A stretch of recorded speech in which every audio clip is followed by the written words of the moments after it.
Oke teman-teman, pembahasan yang pertama mengenai babul lughah, tauqifi am istilahi. Apa sih yang dimaksud dengan tauqifi atau istilah? Jadi, menurut pandangan tauqifi, bahasa Arab ini langsung berasal dari Allah Subhanahu wa taala, sedangkan istilahi diyakini bahwasanya bahasa Arab ini berasal dari bangsa Semit.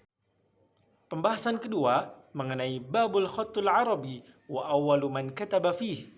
Di bab ini dijelaskan bahwasanya bagaimana sistem penulisan bahasa Arab dan siapa sih penulis pertamanya. Dan di buku ini dijelaskan bahwasanya penulis pertama kali bahasa Arab yaitu Nabi Adam alaihi salam. Oleh karena itu, pandangan ini meyakini bahwasanya bahasa Arab itu tauqifi atau langsung berasal dari Allah Subhanahu wa taala berdasarkan firman-Nya wa'allamahul adam al-asma'a kullaha. Bab ketiga mengenai babul lughatil Arab. Hal yajuz an yuhata biha. Dalam pembahasan ini, tahu nggak sih teman-teman? Jadi dijelaskan bagaimana sih bahasa Arab itu dipelajari secara mendalam.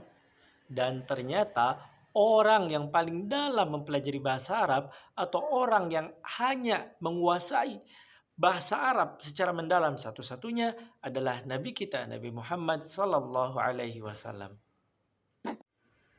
Nah, pembahasan selanjutnya yaitu mengenai babul ikhtilafil lughatil Arab.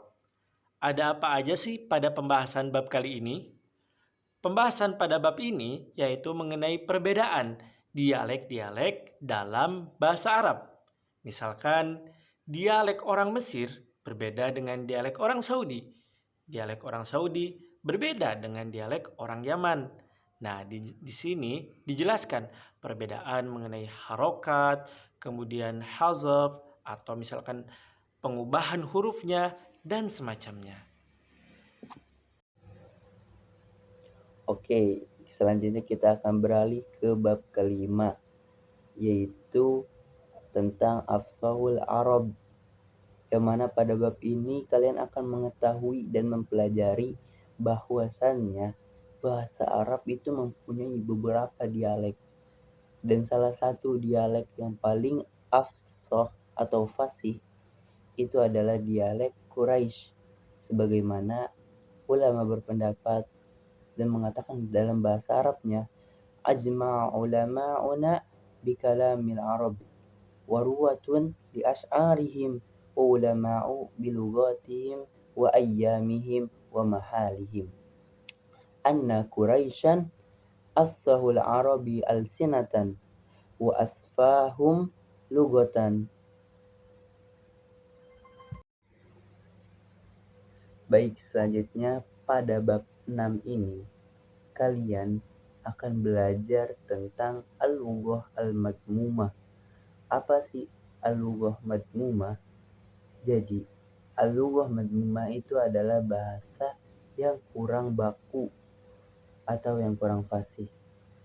Nah, dalam bahasa Arab, bahasa yang kurang baku atau kurang fasih itu sering dibilang bahasa pasar, yang mana seperti pada dialek An-Anah, Tamim, dan Kashkash Asad. Yang contohnya seperti alaika, harusnya alaika menjadi alaish, dan alaish ini termasuk bahasa yang tidak baku. Baik, di penghujung bab ini kalian akan belajar tentang al-asbab islamiyah. Pada bab ini kalian akan mengetahui bahwasannya Islam itu dapat mempengaruhi terhadap perkembangan bahasa. Nah, perlu kalian ketahui juga bahwa bahasa itu mempunyai sifat dinamis, yaitu tidak tetap. Jadi setiap perkembangan zaman, maka bahasa itu akan berubah.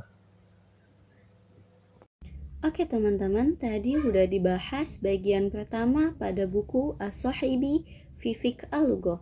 Nah, teman-teman tahu nggak sih apa aja yang ada di bagian kedua pada buku As-Sahibi fi Fiqh Al-Lughah? Bagian kedua ini membahas 4 masail. Masail yang pertama, masail nahwiyah, yang mana di dalamnya membahas masalah-masalah nahwu seperti pembagian kalam, bab mubtada, bab khobar, bab na'at, dan lain-lain.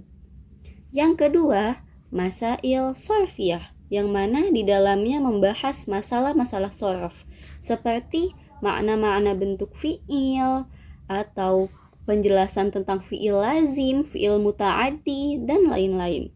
Nah, yang ketiga, masail balaghiyah, yang mana di dalamnya membahas masalah-masalah balaghah yang terdiri dari bab tentang al-ma'ani seperti kalam, khobar, amr, nahi, dan juga bab tentang makna-makna ibarat yang menjelaskan tentang sesuatu seperti al-makna, at-tafsir, at-ta'wil, dan juga membahas bagaimana cara kita mengungkapkan suatu ujaran seperti al-hakikat, al-hadab, al-majaz, dan al-isti'arah. Nah, yang keempat atau yang terakhir adalah masail sautiyah. Ya, ia di dalamnya membahas masalah-masalah bunyi yang ada di beberapa bab nahwu.